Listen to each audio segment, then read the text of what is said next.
आप सभी को मेरा मैत्रीपूर्ण नमो बुद्धाय जय भीम। मैं आप सभी का स्वागत करता हूं अपने इस यूट्यूब चैनल में जिसका नाम है एक कदम बुद्ध के धम्म की ओर। और आशा करता हूं कि आप सभी लोग स्वस्थ होंगे, कुशल मंगल होंगे और एक अच्छा व्यक्ति बनने की कोशिश जो है आपकी जारी होंगी। और ये जो वीडियोस है आपको निश्चित ही इससे लाभ हो रहा होगा।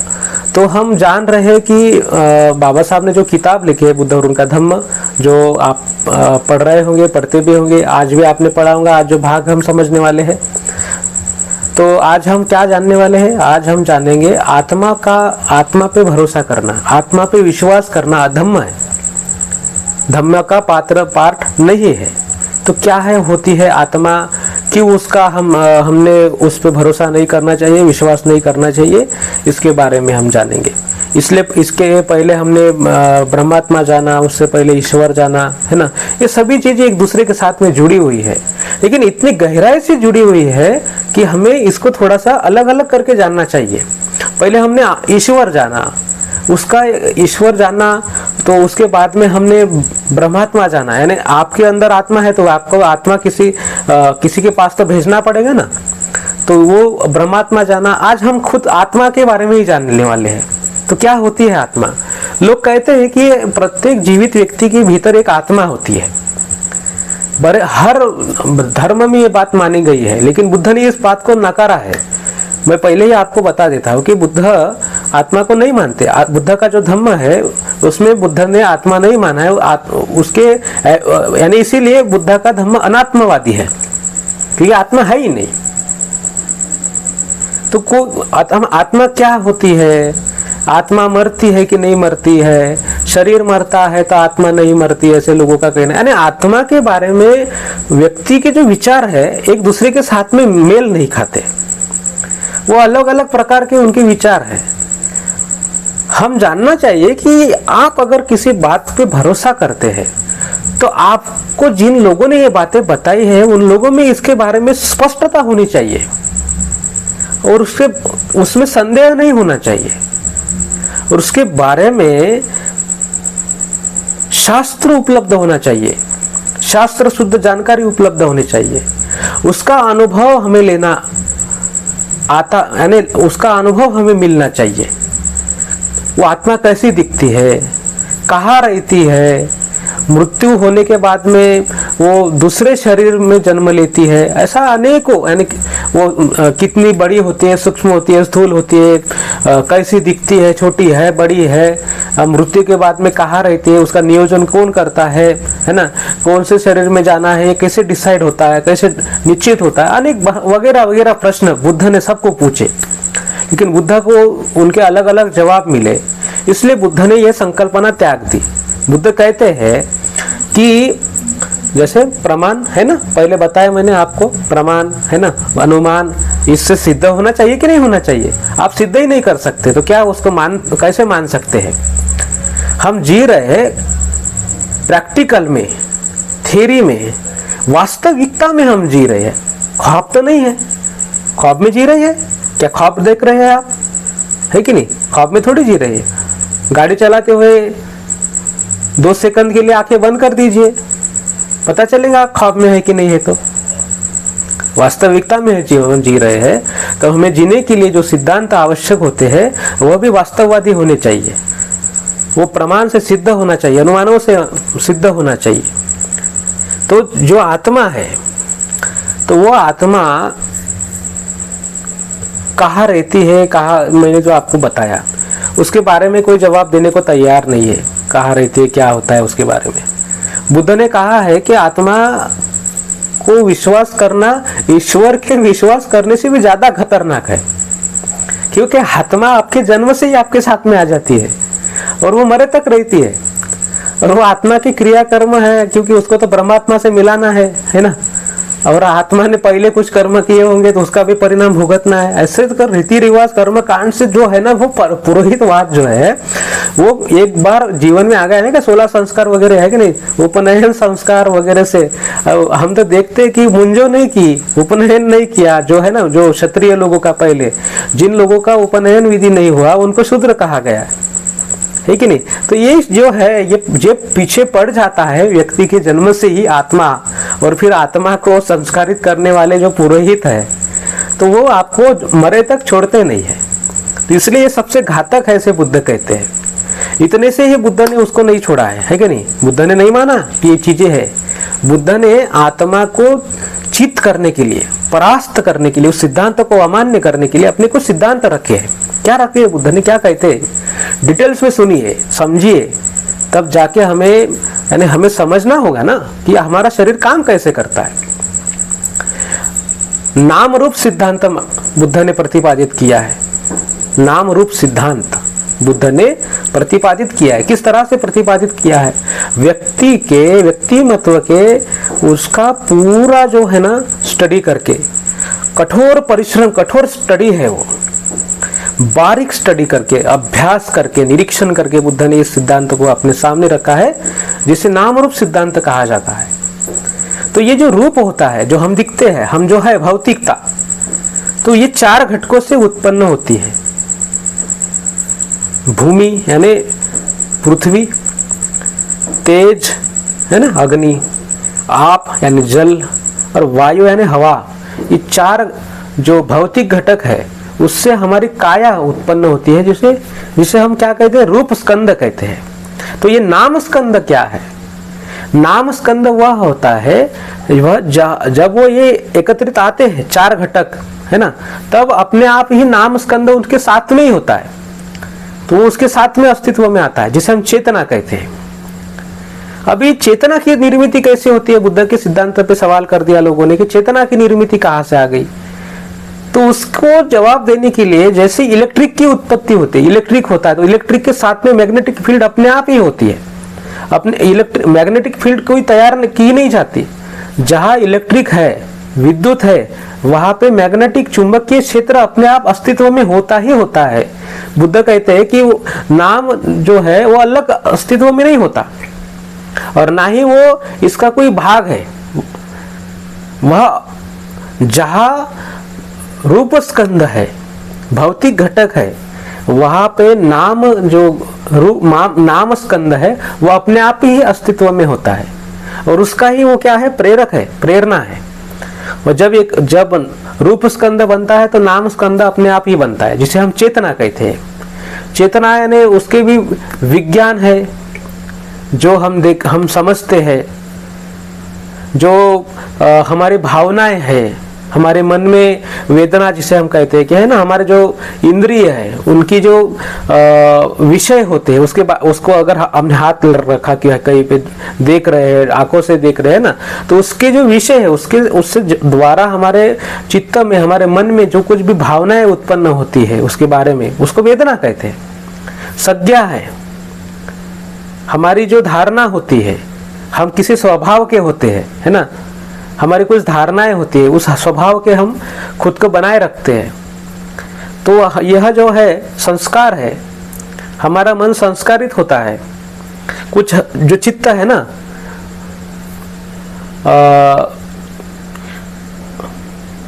89 प्रकार के चित्त होते हैं, 89, वो हिंदी में थोड़ा कंफ्यूजन हो जाता है।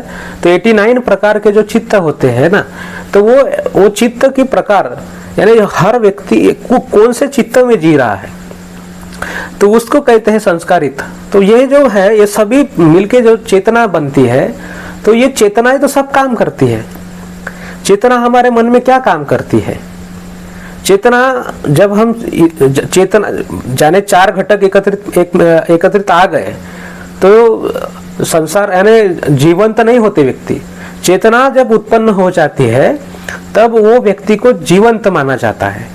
अगर चेतना आपकी गई तो आप मृत घोषित कर दिए जाते हैं, है कि नहीं? तो चेतना आती है, वह चेतना गई, मृत हो गए। तो ये चेतना जो होती है वह 3 प्रकार के काम हमारे इसमें करती है। तो वह जो देखना है हमें कि वो किस प्रकार के काम होते हैं, विज्ञान होता है, और अपने जो भावना प्रदान होती है और क्रियाशीलता होती है चेतना। तो विज्ञान क्या होता है? विज्ञान होता है हमें जानकारी मिलना, हम जो सीखते हैं, जानकारी मिलती है, वो अच्छी होती है, बुरी होती है, हमारे शरीर के अंदर की हो या बाहर की हो, हमें जानकारी मिलती है। तो वो जानकारी हमें प्राप्त होती है चेतना के माध्यम से, है ना। हमें दिखता है तो हम कोई पढ़ते हैं हम, तो हमें पता चलता है। और हमारे जो भावनाएं हैं, यानी हमारे जो पंच इंद्रिय जो होते हैं, उसके माध्यम से हमें जो प्राप्त होता है, तो उसको क्या कहते हैं हम, उसके माध्यम से भी हमें जो कुछ भी भावना हमें होती है, वेदना हमें होती है, तो उसे हम भावना प्रधान चेतना कहते हैं। और क्रियाशील चेतना क्या होती है? क्रियाशील चेतना महत्वपूर्ण बात है, यानी हम उसको क्या ऐच्छिक होती है, यानी हम उसको समझते हैं खुद, यानी किस तरह से जीवन जीना चाहिए, है कि नहीं, किस तरह से जीवन जीना चाहिए। अगर हमें अच्छा व्यक्ति बनना है तो हम हमारे ऊपर कुछ प्रतिबंध लगाते हैं, कुछ अच्छी आदतों को लगाते हैं, बुरी आदतों को छोड़ देते हैं कि नहीं। तो यह हमारे मन में एक ऐसे भावनाएं, ऐसे एक्टिविटी निर्माण करती है, ऐसे कर्म निर्माण करती है जो कैसे होते, सोचे समझे होते हैं, वो हमें प्रेरित करते हैं खुद को ऐसा बनाने के लिए। तो इस तरह से जो है ना, ये चेतना काम करती है अपने शरीर में।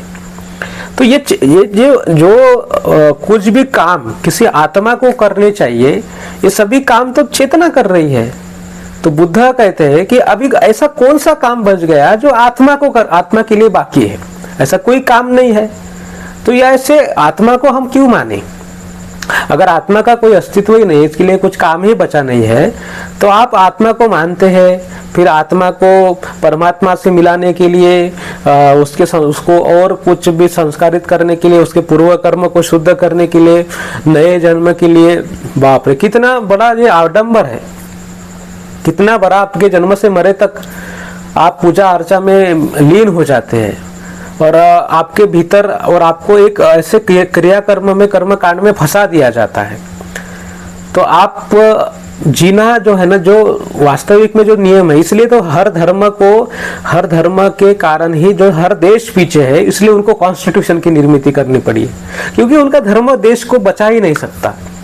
इसलिए उनको एक सभी लोगों का धर्म, जैसे कॉन्स्टिट्यूशन कहते हैं हम, संविधान, है कि नहीं, आपका धर्म आपके देश के लिए और आपके देश के विकास के लिए, क्योंकि आपका धर्म कुछ और ही बताता है। कोई बताता है कि पृथ्वी चपटी है, पृथ्वी केंद्र में है, उनका जन्म होता है, वो फलाना होता है, इतने भगवान है, इतने ईश्वर है कि नहीं। अलग धर्म के व्यक्ति हमारे दुश्मन है, फलाना। आपको आपके धर्म क्या क्या नहीं बताते। इसलिए भाई संसार में नीतिमत्ता बनी रहे, हर एक दूसरे देश का दोस्त बना रहे, इसलिए हर देश ने क्या किया है, संविधान की निर्मित की है कि नहीं। हर देश को एक दूसरे देश के साथ में व्यवहार करना होता है, तो अंतरराष्ट्रीय संस्थाएं बनाई गई है। तो ये बातें हैं, यह है अपने धर्म की स्थिति, कि आपका धर्म जो है ना, वो आप उसमें जीते रहे, वो कल्पना में जीते रहे, पर वास्तविकता वो है नहीं, वास्तविकता वो है नहीं। इसलिए कितना भी धार्मिक कट्टरवादी व्यक्ति हो, उसको अगर अपने देश का अस्तित्व बनाए रखना है, देश को अगर दूसरे देश के साथ में व्यवहार बनाए रखना है, तो कॉन्स्टिट्यूशन की सहायता से ही उसको चलना पड़ता है। तो ये जो चीजें हैं, तो इसीलिए बुद्ध कहते हैं कि आप आत्मा पे विश्वास करके आप ऐसी व्यवस्था को बुलावा दे रहे हैं जो आपको आगे तो जाने नहीं देंगी, आपको बीच में भी खड़ा नहीं रहने देंगी, आपको तो गड्ढे में डाल देगी, है कि नहीं। देखते हैं हम सब लोग कि गरीब से गरीब जो अनपढ़ आदमी है, जो पढ़ाई नहीं करना चाहता, वो अपने जो पुराने रीति रिवाज से ही चल रहा है, अपने खुद के ऊपर, पैरों के ऊपर कुल्हाड़ी मारने की कोशिश करते रहता है। तो यह आत्मा को यानी जो कुछ काम करना चाहिए, ऐसा आपको लगता होगा, वो सभी काम जो है वो अपना चेतना कर रही है, मन कर रहा है। जो कुछ भी है वो मन होता है, वो चैतसिक होता है, वो संग्रहित होता है, वो देखता है, जांचता है, परखता है। और वह, जैसे मैंने कहा कि वो 3 प्रकार से अपने खुद को विज्ञान होता है उसके मन में, है ना। तो वो जांचते परखते रहता है, सीखते रहता है। छोटा बच्चा हम देखते हैं कि जांचते परखते रहता है, सीखता रहता है, वो जानकारी इकट्ठा करते रहता है। उसके भावना के अनुसार, भावना प्रधान चित्त, भावना के अनुसार वो कार्य करते रहता है। उसके इमोशंस के अनुसार वो कार्य करते रहता है। लेकिन जब वो प्रशिक्षित होता है, प्रशिक्षण चाहता है, अपने जीवन को एक ऐसे नियोजित स्थिति में लेके जाना चाहता है, तो उसको कहते हैं क्रियाशील चित्त, चेतना। तो वह एक अपने को प्रेरित करता है कि हमें ऐसा जीना चाहिए, तो वह प्रशिक्षित होता है। और हर कोई प्रशिक्षित व्यक्ति जो होता है ना, उसके जीवन का सभी जो निचोड़ है ना, उसी के हाथ में होता है। नहीं तो आप बोलेंगे कि मैंने आपको श्राप दे दिया, आपने ये काम नहीं किया, ये मंत्र नहीं बोला, ये फलाना नहीं किया, ये इस नहीं किया, तो आप बर्बाद हो जाओगे, आपका ये होगा, आपका वो होगा। तो वो जो प्रशिक्षित होता है ना, वो उसके हाथ में होता है सब कुछ। वो खुद अपना भविष्य वर्तमान खुद तय कर सकता है।